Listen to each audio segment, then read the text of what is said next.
असम के गवर्नर श्री लक्ष्मण प्रसाद आचार्य जी, ऊर्जावान मुख्यमंत्री हेमंता बिश्व शर्मा जी, इंडस्ट्री लीडर्स, अन्य महानुभाव, देवी और सज्जनों, पूर्वी भारत और नॉर्थ ईस्ट की भूमि आज एक नए भविष्य की शुरुआत करने जा रही है। एडवांटेज आसाम पूरी दुनिया को असम के पोटेंशियल और प्रोग्रेस से जोड़ने का एक महाअभियान है। इतिहास गवाह है कि पहले भी भारत की प्रॉस्पेरिटी में ईस्टर्न इंडिया का बहुत बड़ा रोल हुआ करता था। आज जब भारत विकसित होने की तरफ बढ़ रहा है तो एक बार फिर ईस्टर्न इंडिया, हमारा ये नॉर्थ ईस्ट अपना सामर्थ्य दिखाने जा रहा है। एडवांटेज आसाम को मैं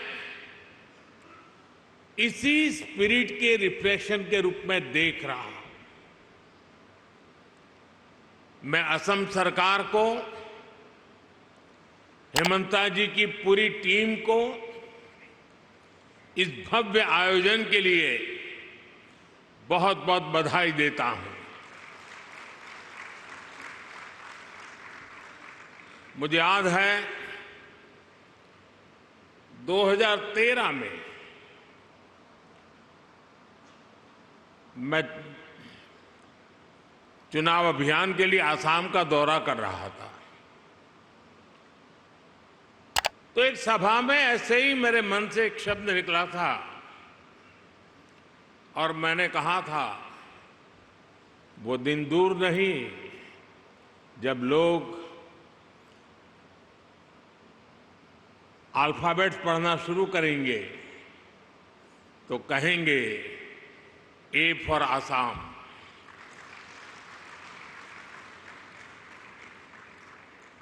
साथियों, आज हम सभी वैश्विक परिस्थितियों को बहुत बारीकी से देख रहे हैं, समझ रहे हैं। ये ग्लोबल अनसर्टेनिटी के बीच भी दुनिया के तमाम एक्सपर्ट्स उनके भीतर एक बात को लेकर सर्टेनिटी है, और वो सर्टेनिटी है भारत के तेज ग्रोथ को लेकर। भारत पर इस भरोसे का बहुत ठोस कारण है।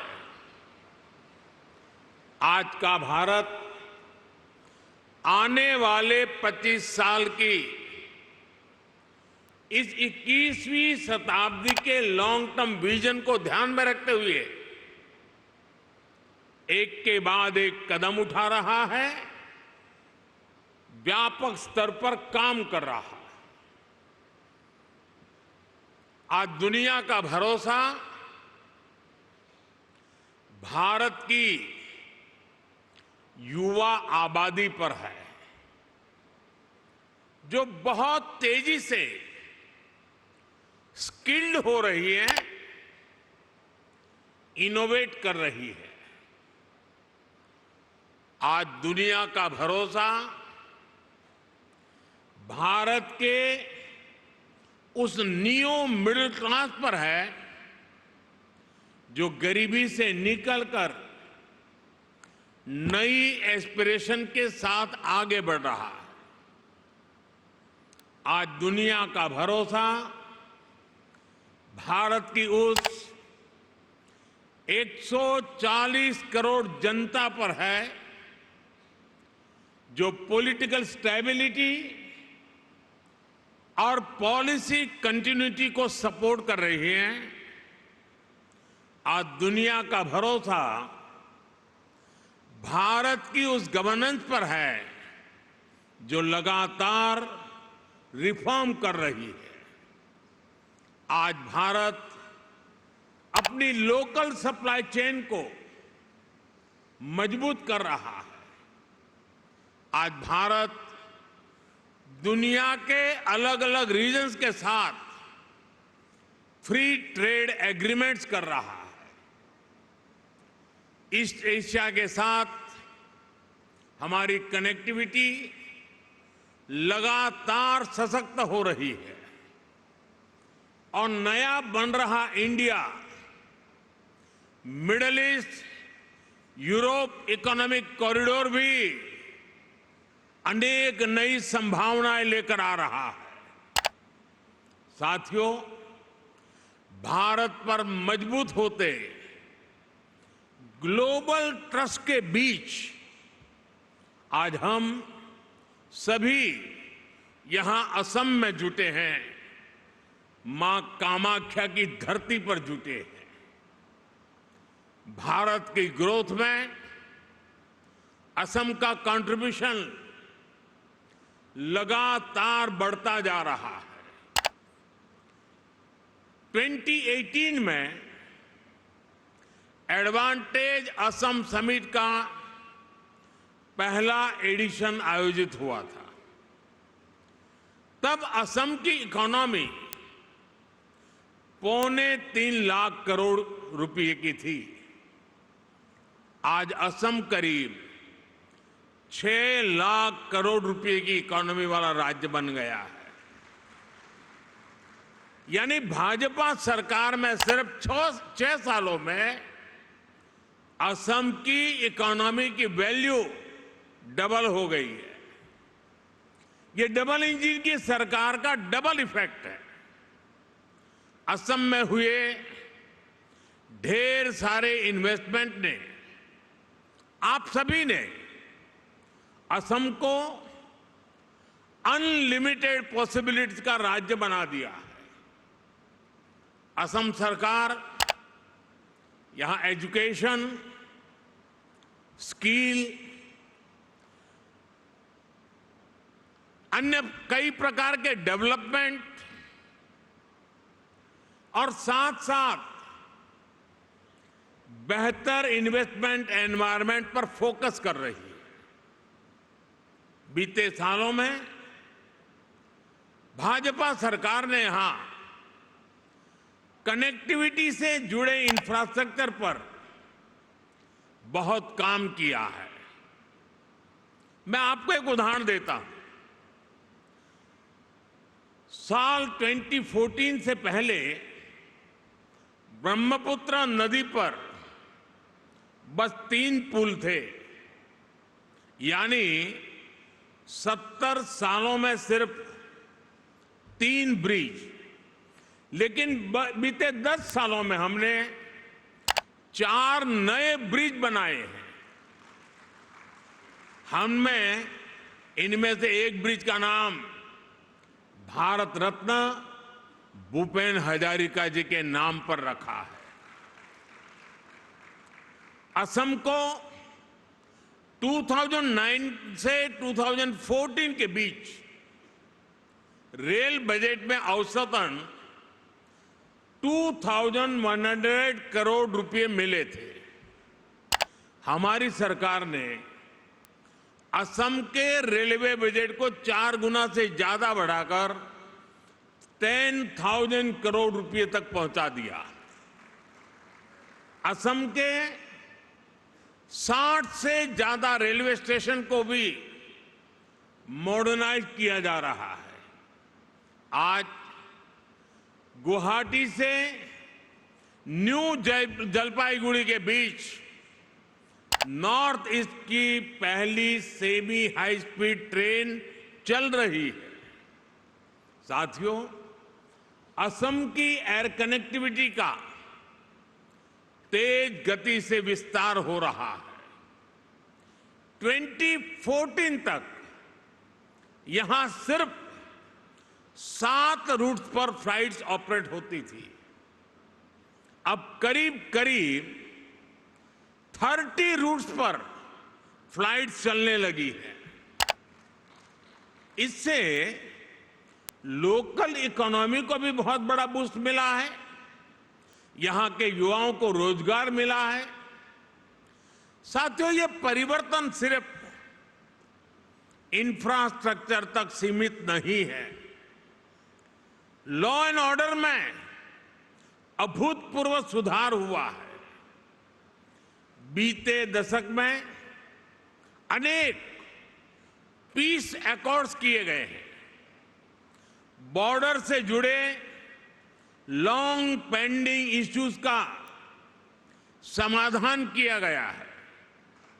आज असम का हर रीजन, हर नागरिक, हर युवा यहां के विकास के लिए दिन रात मेहनत कर रहा है।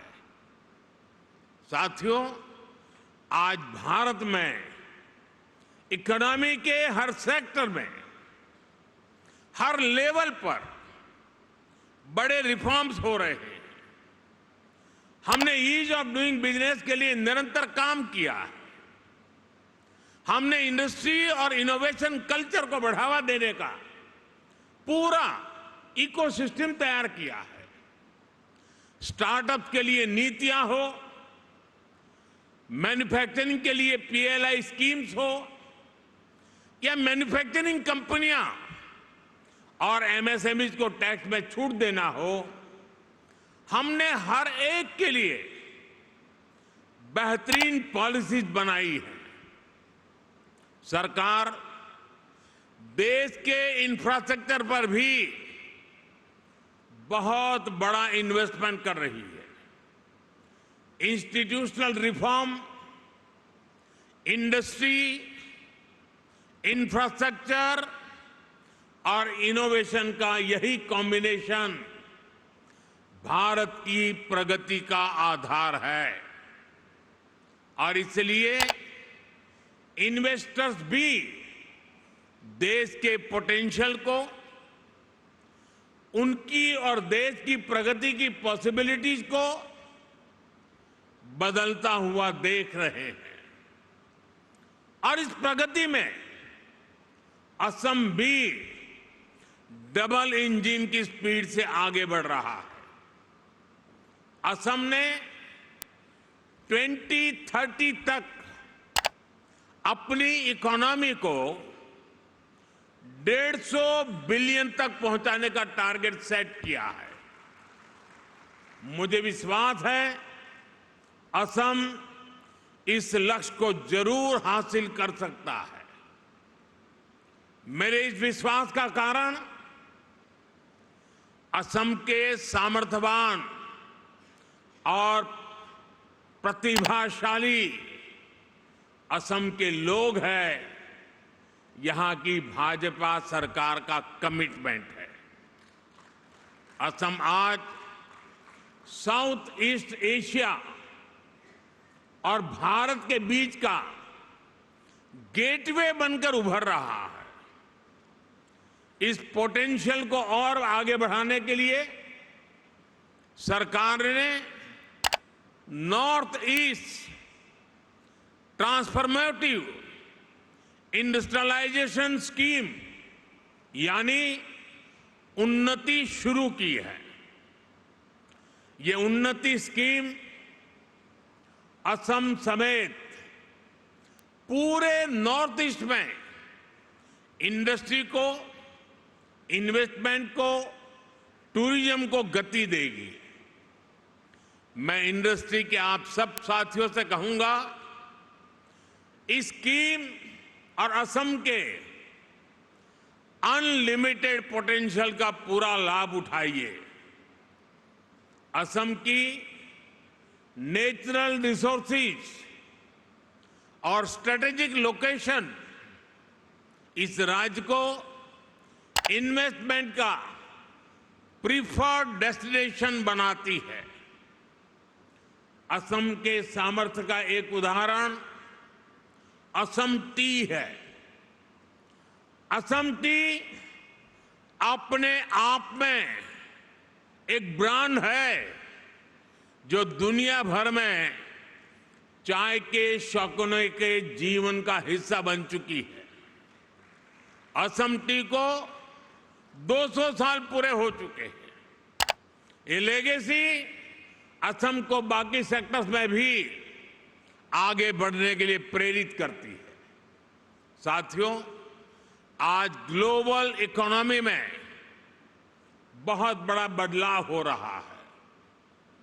पूरी दुनिया एक रेजिलिएंट सप्लाई चेन की मांग कर रही है और इसी कालखंड में भारत ने अपने मैन्युफैक्चरिंग सेक्टर को आगे बढ़ाने के लिए मिशन मोड पर काम शुरू किया।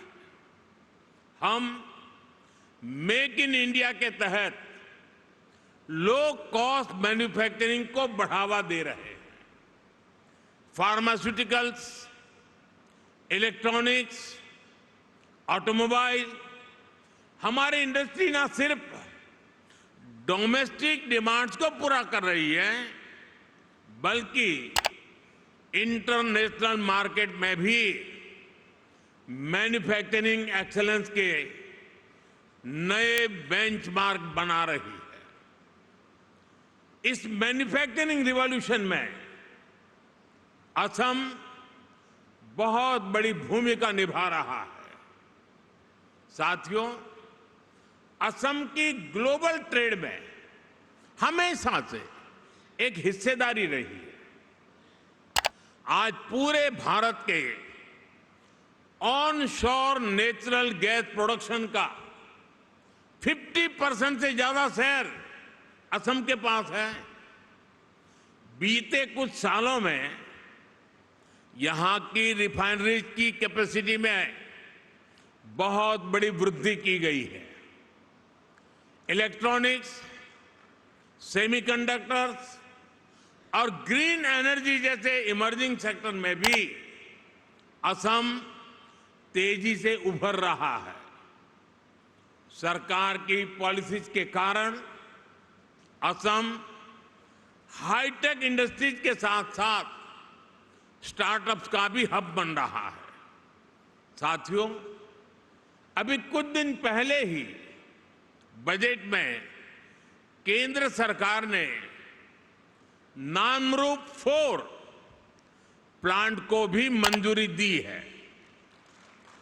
आने वाले समय में ये urea production plant north east सहित पूरे देश की यूरिया की डिमांड को पूरा करेगा।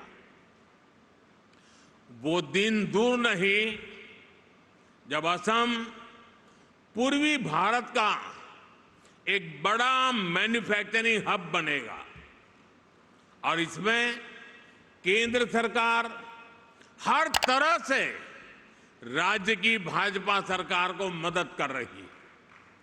साथियों, 21वीं सदी में दुनिया की प्रोग्रेस डिजिटल रिवॉल्यूशन, इनोवेशन और टेक्नोलॉजिकल प्रोग्रेस पर निर्भर है।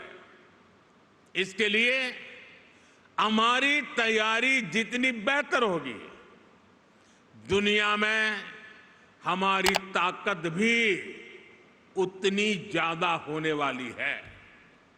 इसलिए हमारी सरकार 21वीं सदी की पॉलिसीज और स्ट्रेटेजीज के साथ तेज गति से आगे बढ़ रही है।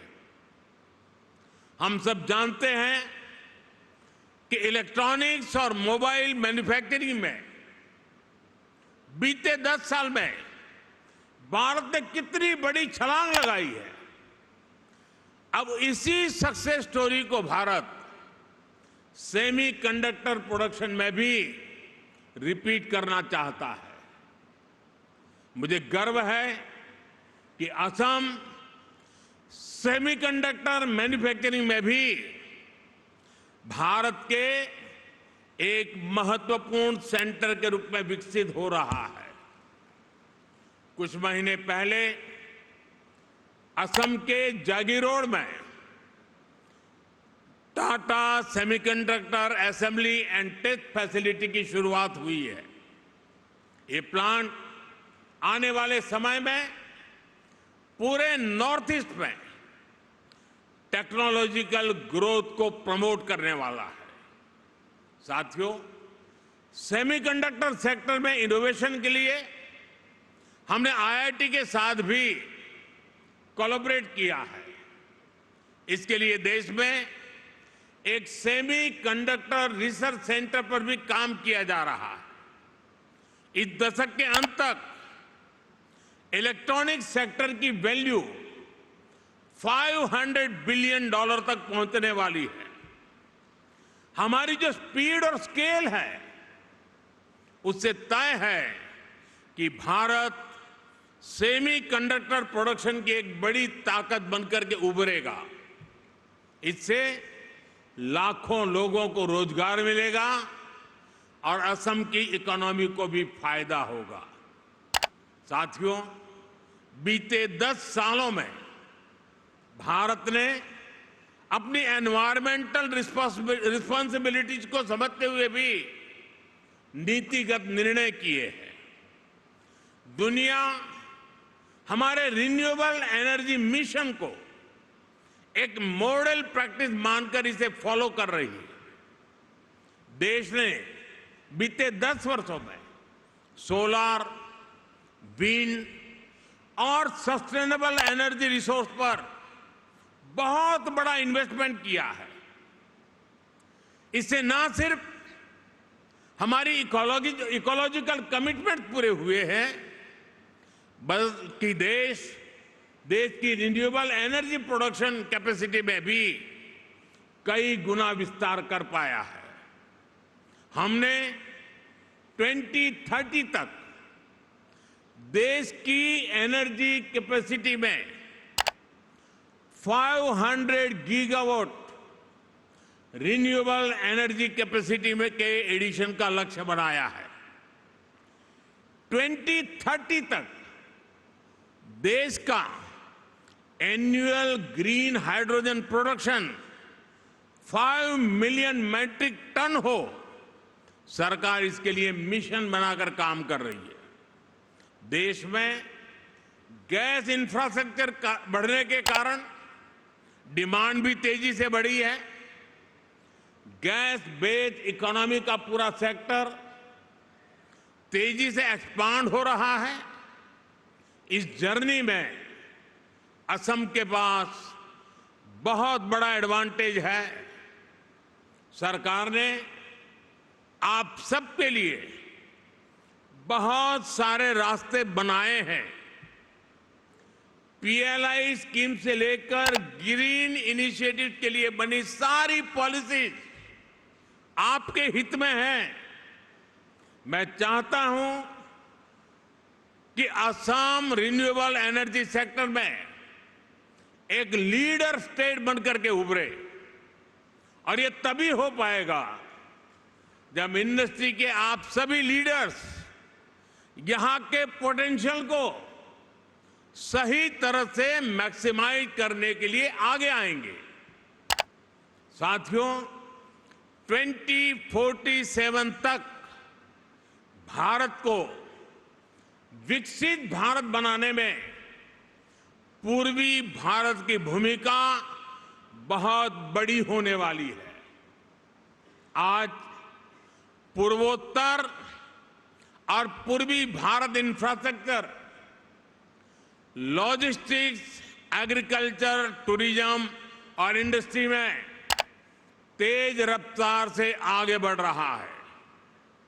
वो दिन दूर नहीं जब दुनिया भारत की डेवलपमेंट जर्नी में इस क्षेत्र को सबसे आगे बढ़ते हुए देखेगा। मुझे विश्वास है आप इस यात्रा में असम के साथी बनेंगे, साझीदार बनेंगे। आइए एक साथ मिलकर हम असम को एक ऐसा राज्य बनाएं जो पूरे ग्लोबल साउथ में भारत की कैपेबिलिटीज को नई ऊंचाइयों तक पहुंचाए। एक बार फिर आज की समिट के लिए आप सभी को मेरी ढेर सारी शुभकामनाएं। और जब मैं कह रहा हूं तो मैं आपको विश्वास दे रहा हूं, मैं आपके साथ हूं। विकसित भारत की जर्नी में आपके योगदान का पूरा समर्थक हूं। बहुत बहुत धन्यवाद।